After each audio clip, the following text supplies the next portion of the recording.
بائیں پاؤں کی ناریل کے تیل سے روز مالش کیا کرو، دل کا دورہ کبھی نہیں پڑے گا۔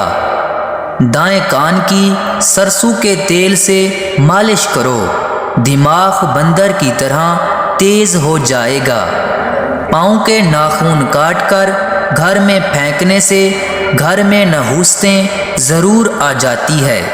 چھینک آنے لگے تو فوراً سر پر کھجا لیا کرو، یادداشت میں اضافہ ہوتا ہے۔ میٹھی سیویاں کھا کر چائے پینے سے سر کا درد ختم ہو جاتا ہے۔ دہی کی میٹھی لسی پی کر سونے سے ساری تھکاوٹ اتر جاتی ہے۔ ثابت الائچی کھا کر اوپر سے پانی پینے سے قبض کھل جاتی ہے۔ کالے ہونٹوں پر دہی کی ملائی لگا کر سو جاؤ، صبح ہونٹ لال ہوں گے۔ زنگ والی جگہ پر کپڑوں والا نیل ڈالو، زنگ فوراً اتر جائے گا۔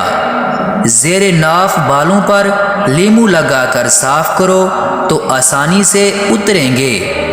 بالوں کو گھنا کرنا ہے تو سوتے وقت پلکوں پر عرق گلاب لگا کر سو جایا کرو۔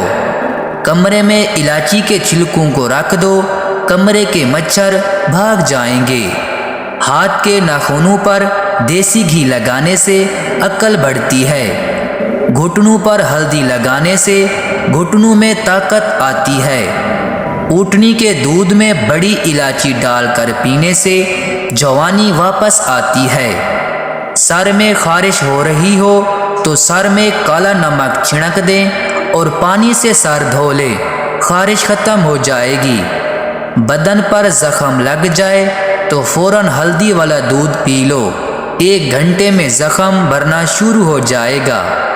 کام کے دوران نیند کا غلبہ ہو تو چائے کے ساتھ سفید تل کھا لو، نیند 6 گھنٹے تک نہیں آئے گی۔ آلو بخارے کے ساتھ ہریسہ اور ابلی ہوئی شکر قندی کھا لو، کچھ دنوں تک نفس میں لوہے جیسی طاقت آ جائے گی۔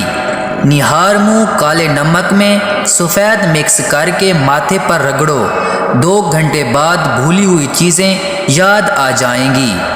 بارش میں کھڑے ہو کر ابلی ہوئی چھلی کھا کر تھوڑی سی سونف کھا لو، مردانہ طاقت میں بے تحاشا اضافہ ہوگا۔ دیسی مرغی کے پنجے تل کر چبانے سے مسوڑھوں کا درد ہمیشہ کے لیے ختم ہو جاتا ہے۔